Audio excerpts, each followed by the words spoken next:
আসসালামু আলাইকুম। আমি নাজনীন আফরোজ আপনাদের সাথে আজকে শেয়ার করব উটের গোশত রান্না করার একটি রেসিপি। তাহলে সাথেই থাকুন আমার। এখানে আছে 3 কেজি উটের গোশত, যেটা আমি ধুয়ে স্ট্রেনারে ঝরিয়ে নিচ্ছি। স্টোভ জ্বালিয়ে প্যানে দিয়ে দিচ্ছি হাফ কাপ পরিমাণের খাওয়ার তেল। 3 কিলো উটের গোশতের জন্য পেঁয়াজের পরিমাণটা একটু বেশি নিয়েছি। এগুলো এখন তেলে একটু ভেজে নিচ্ছি। পেঁয়াজটা যখন কিছুটা ভাজা হয়ে গিয়েছে তখন আমি দিয়ে দিচ্ছি দারচিনি, গোলমরিচ, তেজপাতা আর এলাচি। এলাচিগুলোর মুখগুলো কিন্তু একটুখানি ফাটিয়ে দিতে হবে। এখন দিচ্ছি 4 চা চামচ রসুন বাটা, দিয়ে দিচ্ছি 6 চামচ আদা বাটা, দিচ্ছি 3 চামচ হলুদের গুঁড়ো, দিচ্ছি 3 চামচ মরিচের গুঁড়ো। আপনারা আপনাদের পছন্দ মতো ঝাল দিবেন। দিয়ে দিচ্ছি 3 চা চামচ ভাজা জিরের গুঁড়ো,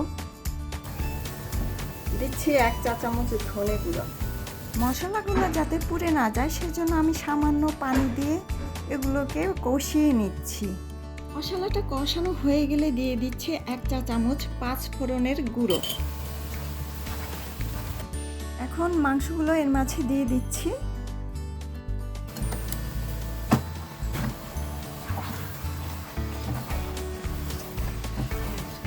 এখন চুলার আগুনটা অনেক বাড়ানো আছে যাতে তাড়াতাড়ি মাংসটা গরম হতে পারে।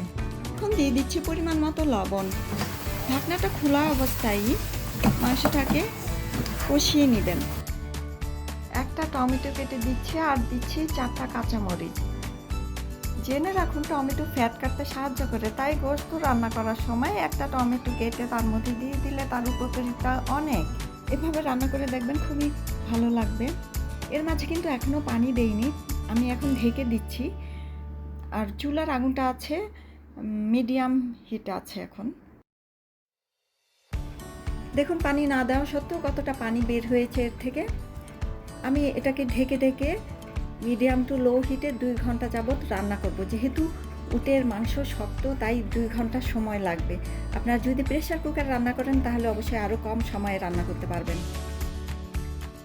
এখানে বড় 2টা আলু কাটা আছে, যেটা আমি তরকারির মধ্যে দিতে চাচ্ছি। একটা প্যানে তেল দিয়ে আলুগুলো ঢেলে দিচ্ছি। সামান্য লবণ আর হলুদ দিয়ে আলুগুলো একটু ভেজে নিচ্ছি।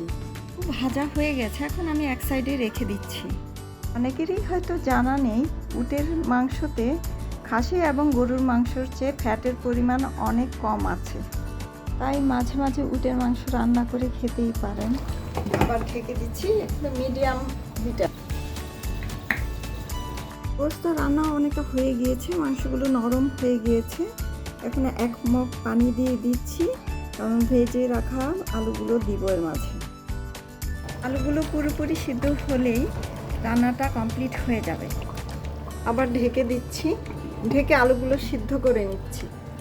এখন আমি ফাইনাল চেক করে দেখব মাংসটা পুরোপুরি সিদ্ধ হয়েছে কিনা।